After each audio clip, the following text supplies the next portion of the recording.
Okay, so how are we going to measure the variation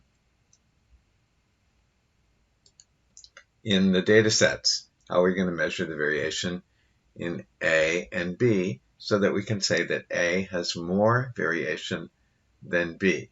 So our strategy is going to be, our strategy for measuring the variation in a data set will be to measure how far from the mean each piece of data is.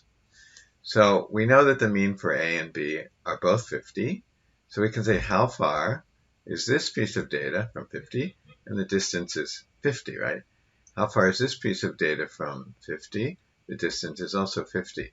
How far is this piece of data from 50? It's also 50. How far is this piece of data from 50? It's 50. How far is this piece of data from 50? It's 0. How far is this piece of data from 50? It's 50, and so on. Whereas if we look at data set B, we could say, well, how far is this piece of data from 50? It's 50. But how far is this? It's only 0. It's 0. And this is also 0 from 50. And all of these are, this is also 0 from 50. This is 0 from 50. This is 0 from 50. And this is 50 from 50. So that's the strategy that we're going to use, or that's the plan. So we want to take A, take each piece of A, so we can take 0, and 0, and 0, and 0, I'm sorry, 50, and 100, 100, and 100. And then for B, we can take 0, and 50, and 50, and 50. I think I did something wrong there. I don't know. And 50, and 50, and 100.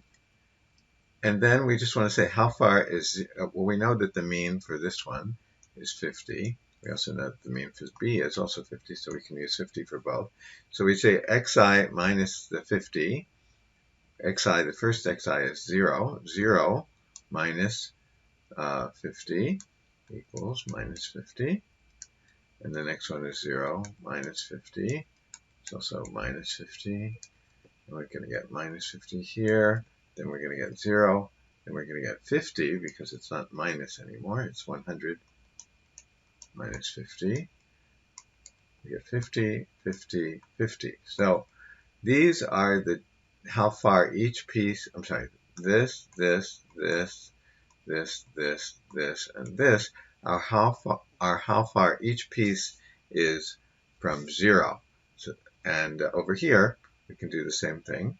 So we can say how far is the first one. So it's 0 minus 50. So that's minus 50. And the next one is 50 minus 50. So that's 0. And the next one's going to be 0. And the next one's going to be 0. And the next one's going to be 0. And the next one's going to be 0. And this is going to be positive 50.